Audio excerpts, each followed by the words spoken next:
Buenos días, doctor, compañeras y compañeros.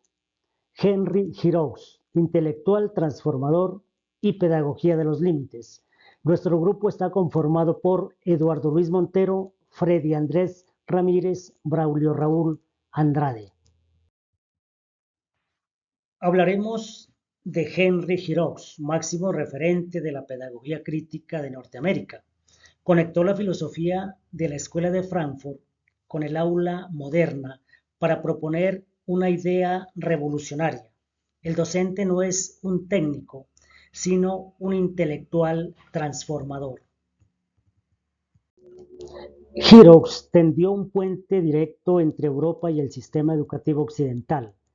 Tomó de Teodor Adorno la urgencia de educar para la resistencia contra el conformismo y la industria cultural, y la de Walter Benjamin, la mirada de la historia desde los vencidos.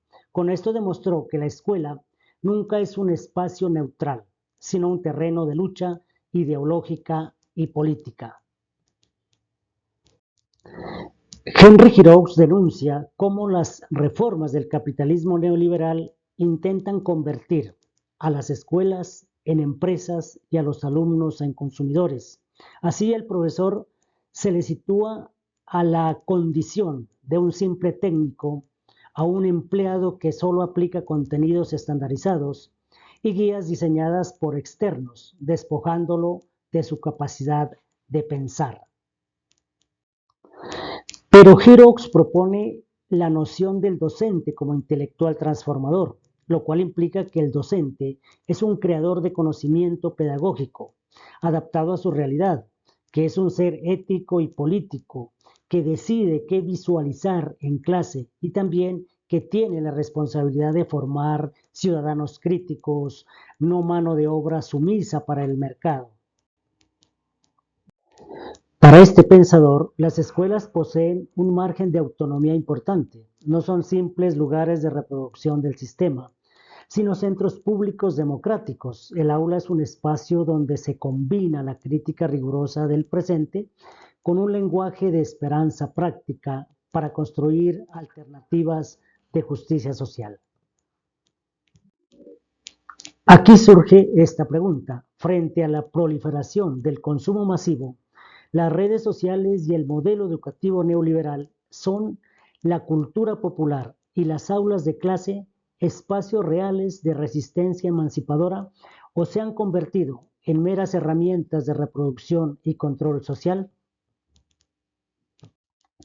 Para concluir, Henry Giroux devuelve la dignidad intelectual al cuerpo docente.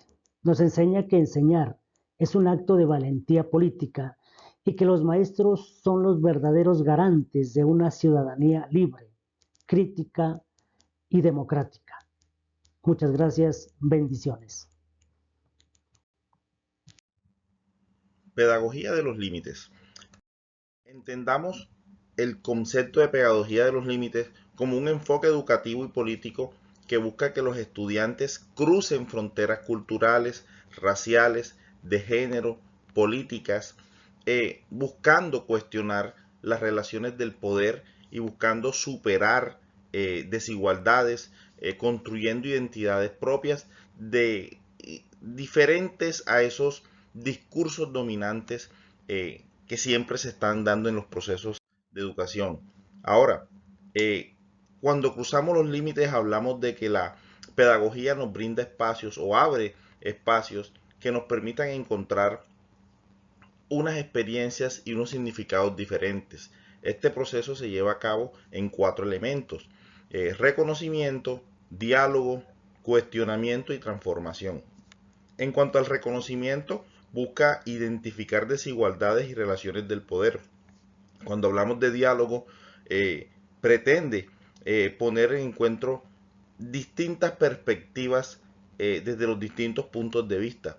Ahora, el tercer elemento, que es el cuestionamiento, interroga saberes y formas neutralizadas de esas normas ya establecidas. En su cuarto elemento tenemos pues la transformación. En él se busca construir nuevas posibilidades de participación por parte de las distintas agrupaciones de ese conocimiento que se quiera adquirir. En este aspecto serían los estudiantes. Cuando hablamos de pedagogía democrática, la vemos como una visión de la educación que define un acto político y moral.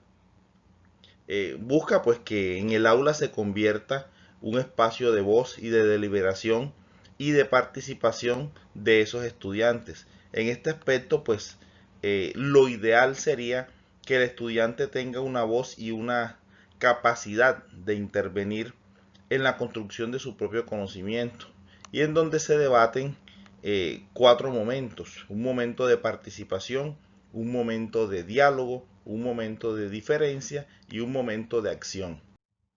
Por otro lado, tenemos lo que llamamos la crítica a la corporativización de la educación superior. Esta la podemos entender como corporativización busca, o digamos que es un proceso en el cual las universidades abandonan ese rol público para el cual están diseñadas o para el cual tienen, y esos espacios democráticos que buscan unas transformaciones ya vengan a ser parte de lo que se llama filiales empresariales, donde ya se rigen más por la lógica de un mercado, buscan un lucro, manejan más modelos de eficiencia comercial, eh, y se establecen, digamos que, dos puntos de vista. Por un lado, la lógica de la corporativa, esa lógica que nos dice que es prioridad rentabilizar económicamente pues ganancias, que el estudiante sea visto como un consumidor, y por otro lado, ¿qué está en juego al aplicar o corporativizar ese sistema educativo? Se pierde la autonomía intelectual, se pierde el pensamiento crítico, el debate público, las distintas formas de formación ciudadana, y digamos que esa investigación que busca o orienta pues un bien común. Ahora veamos ese análisis de la tesis doctoral. En esta tercera parte de la exposición queremos proponer un análisis de la tesis doctoral de nuestra Universidad OPEL del doctorado en educación. Esta se titula La inclusión de estudiantes pertenecientes a grupos étnicos desde la perspectiva de la educación intercultural. Tiene un enfoque cualitativo, un paradigma interpretativo y un método fenomenológico. Su problema principal de investigación fue la necesidad de comprender las experiencias de inclusión que viven los estudiantes pertenecientes a grupos étnicos y que se encuentran en contextos educativos, otorgando la importancia pues a esos significados que construyen los estudiantes en ese proceso educativo. Desde la perspectiva de Henry Giroux y la teoría crítica, el estudio podría plantearse hacia el paradigma sociocrítico. Si bien el enfoque interpretativo permite comprender las realidades en las que viven estas personas, la pedagogía crítica plantea comprender e ir más allá porque quiere y permite transformar esas estructuras de poder, esas estructuras dominantes que generan exclusión. En este sentido, la investigación-acción tendría un papel muy importante porque involucraría no solo a los estudiantes de grupos étnicos, sino a sus comunidades, a las familias, a toda la comunidad educativa, con el propósito de fortalecer una experiencia y una estrategia que permita la inclusión real y verdadera, promover cambios concretos en los currículos, en las prácticas educativas, en las políticas institucionales. Esto significa que de la mirada de Giroux, el docente deja de ser un simple observador e intérprete de la realidad, por decirlo así, sino que se toma el papel de buscar mediante esos datos transformar las realidades, cuestionar las relaciones de poder, cuestionar todo aquello que posiblemente está fallando y está excluyendo a las comunidades étnicas, reconocer esa diversidad cultural.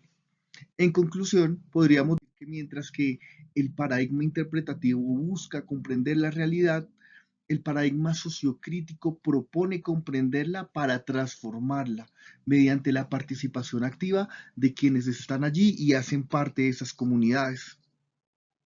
Ahora quiero invitarlos a que analicemos nosotros en la realización de nuestras tesis, ¿qué papel tendríamos que asumir en una investigación?